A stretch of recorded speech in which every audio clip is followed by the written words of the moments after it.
थारैनो दुखुनांथाव बिथां दिनै आं बेलासिनि बाहागोआव बिथां आर दावखानि न'खराव थांदोंमोन जुदि नोंथांमोना जुदि बे भिडिअखौ नुदोंब्ला अन्नानै आंनि थाखाय नङा गुबुननि थाखाय आर दावखानि थाखाय बे भिडिअखौ शेयार खालामनानै हो लोगोसे बिथां प्रमद बर' मोनहैनाय बादि आरो डेपुटि चिफ गबिन्द बसुमतारी बिथाङा मोनहैनाय बायदि बिथांनि हालात नुनानै आं जोबोद दुखु मोनबोदों बिथांनि बिसिया जिखिनि बाथ्रा बुंदोंमोन बेवहाय बुंफोरजोबनो हायाखै गोसोआव दङ नाथाय दावखाजों जाखिनि रायलायनाय दुखु मोनदों सेकेन्ड बेटालियनाव सानसे समाव जोङो मोनसे केम्पावनो थादों बिथाङा 14 बेट्सनि आंनि बेट्स मोनसे जुनियर आंनि बोसोरसेल'नो आगा फिसा आं बिनि सानसे साननै सिगां जादों आफादाव ट्रेनिं लानाया थेवबो बिथांजों आं गोबां सम मोनसे केम्पावनो ज' थाफानो मोन्दों जोङो रेसन लायफानो मोननाय मानाय गोबां खोथा रायलायदों बिनि उनावहाय बिथांजों आं कयेकथा बाथ्राखौ सोंनो सानबावदोंमोन नाथाय बिथांनि जाखिनि हालात आं सोंनो हानाय जायासै थ' लोगोफोर नोंथांमोना बिथांनि भिडिअखौ जोबजासिम नायलांदो केम्पाव थाना माबोरै नांखो नोङो आङो आरो बिनिफ्राय मा होनबावनो केम्पाव बिदिनोसै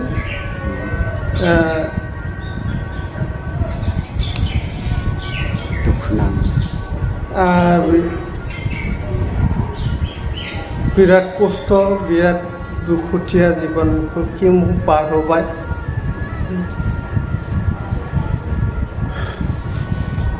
बोरैबा नाङो गोसोखौ बोरैबा नाङो केम्पनि समनि खोथाखौ बोरैबा नाङो एखेबारे बोरैबा जाहैयो ओमफ्राय दाथ' दिनै जादोंब्लाबो दाबो बिदि गोसोखांनाय फैयो गोदोनि खोथाफोरखौ ओमफ्राय जेनेबा नों सेकेन्ड बेटालियनावहाय वाकि टकि लानानै बा गोजौआव थानाय खस्थ'फ्रा बे आङो बिराद सेक्रिफाइस खालामोमोन आङो वाकि टकि लानाय हाबोनाय मानाय एखेबारे आङो जेट बिराद माबा खालामोमोन बेयाव ओमफ्राय ओरैहाय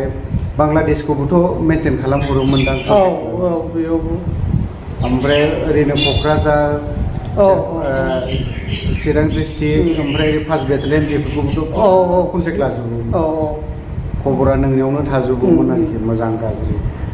ओरैनो बेवहाय कन्टेक्ट लानायाव नोंसिनाथ' केम्पा थानाय जायगायाथ' आलादा गोजौआवसो थायोमोन गोजौआव थायो एखेबारे आलादा भाबै थायो आङो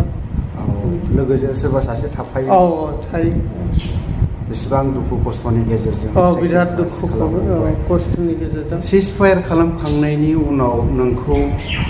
जोंनि खुंथायाव थानाय प्रमद बर' सारा नों मिथिङाव थांफायोमोन आरो बेजों लोगोसे मिथिं गाफायोमोन नोंनि मिथिं गानाय माबाफ्रा जों हयथ'बा बहाबा सोरनिबा मबाइलाव हयथ'बा माबा थानोबो हागौ थ' नों बेफोरखौ दा गोसोखांगोन ना खाङा आङो बेफोरबादि खुब गोसोखाङो एखेबारे निरानिफ्रा गोसोखाङो दा गोसोखांनानै मा लाब मोनो आं बेबो मोनसे ओमफ्राय दा नोङो सार प्रमदखौ नों फैजानोखौ लुबैगोन ना लुबैया बिथांखौ आङो फैजानो जोंनानै लुबैयो फैजानायखौ लुबैयो आङो जा जायो मानसिया थाखा फैसाया गिदिर बाथ्रा नङा फैनानै खनसे मोजां खनसे राव दिनै बिथाङा न'खराव गथ' गथाय दं दिनै जेबो मावनो हाला दिनै बिथांनि बिसि बेबो हारसिंनो मा खालामगोन मा मागोन बेफोरबायदि जानानै दं अननानै आंनि दिनैनि मोनसे खावलायनाय आरो आं दिनै मोनसेल' रायजो राजाखौ आं खावलायगोन अननानै आंनि बे मोनसे भिडिअखौ शेयार जाहाथे हाजासे शेयार खालामनानै हो आं बेखौल' खावलायगोन गुबुन दिनाव आं मालाबाबो शेयार खालामनो खावलायाखैमोन अननानै आंनि थाखाय नङा बिथां आर दावखानि थाखाय शेयार खालामनानै होयोब्ला मोजां जागोन खारन दिनै आर दावखाया दिनै NDP आफादाव गैयाब्लाबो 20 बोसोरसो खामानि मावदों बिथाङा दिनै राइट साइड आगदा आखाइ बे दिनै बेंगुरा जानानै दङ जों जेबो होनो हाया प्रमद बर'आ जाहाथे बे भिडिअखौ नुनानै बिथांनि आर दावखानि न'आव हाबफैयो बा खबर लाफैयो आं बेखौल' खावलायदों नोंथाङा आंखौ दानाय बिथां आर दावखाखौ नायनाया मोजां आबसुनि दैदेनगिरि दिपेन बर' बिथांमोना फैदोंना फैयाखै नोंनावहाय मालाबाफोर दिपेन बर'मोना फैयाखै खाथि खालानि आन्सलिकनि प्रेसिडेन्ट सेक्रेटारि बिथांमोनाबो फैदोंदां बिथांमोना फैदोंमोन खबर लाफैयो सम सम दा नोंथाङा गबिन्द सारखौ मा बुंनो खावलायनो सानो दा मा होनो आंनि बेखौ बिदिनोसै जा दुखु खस्थ' मोनदों बेफोरखौ एसे नायजानो लुबैदों आङो थ' लोगोफोर आं आर दावखा बिथांजों दान्दिसे सावरायदों आरो बिथांनि बिसिजोंबो दान्दिसे सावरायखांबाय थेवबो गोसोआ मानियाखै अफ्रिनि गोसोआ आरो अफ्रिया मालाबाबो बेफोरबायदियाव थानो हाया आं बिथांखौ दाखालि जेब्ला 14 सेप्टेम्बर मार्टियार्स डे खुंदों अब्लानि समाव आं बिथांजों दान्दिसे सम बिथाङा मेगन मोदै गदों आं जोबोद दुखु मोनदों आं रायज्लायनो हायाखै आंनि गोसो सिङाव दङ बिथाङा जोंखौ नुनानै मेगननि मोदै गदों बिथांनि गोसोआवसो दङ दा बिथाङासो साननानै दङ आंबो जुदि देहा आथिं आखाइ मोजां मोनबा बे प्रग्रामाव आंबो मोजाङैनो बाहागो लानो हागौमोन आरो बिथाङाबो साननायबो दङमोन बिथाङा गोजोन गोरोबथायाव हयथ'बा आंबो माबा मोनसे जाहैगौमोन आंनि गावनि फिसाज्ला फिसा हिन्जाव गावनि बिसि बिसखौ लानानै मोजां न'खर दालांनो सानदोंमोन नाथाय खाफाल गाज्रि स्ट्रक जानानै हाइ प्रेसाराव स्ट्रक जानानै दिनै बे प्रेसार जानायाबो दिनै मोनसे जाहोन दं बिथाङा दिनै जानो होननानै जायाखै बिथाङा जेब्ला मिथिं गानो थाङो प्रमद बर'खौ जों रायनाय बायदि जायो बुंनाय बायदि जायो प्रमद बर'नि बिथां जेब्ला UPPL सरकार बिथां आबसुनि प्रेसिडेन्ट दैदेनगिरिमोन अब्लानि समाव बिथाङा दावखाखौ इउज खालामदोंमोन मिथिं दावथिं गानाय बिथाङा न'आव ओंखाम जानो सम गैया बिथाङा न'आव दिनै ओंखाम जास्लाब मोनि बिथांखौ मिथिं गानो लिंलाङो लानानै थाङो नाथाय बिनि अबस्था मा जादों आं खावलायगोन बेफोरबायदि आं दिनै जेसेबां सेक्रिफाइस खालामदों आंनिख्रुइ रासिन सेक्रिफाइस खालामदों होननानै आं सानगोन दिनै गबिन्द बिथाङा दिनै सोरनि सायाव बाहादुरि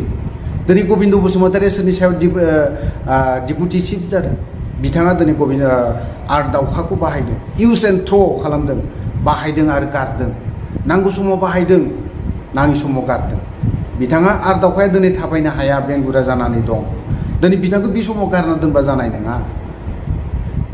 नायफैनांगोन जोंनि प्रमद बर' बिथां CM नोंथाङा ओरैनो गिदिर लेक्सार मारिबा जानाय नङा बिथांनि मोनसे गिदिर सेक्रिफाइस दं बिथाङा जेरैबायदि कन्ट्रिबिउसन दङ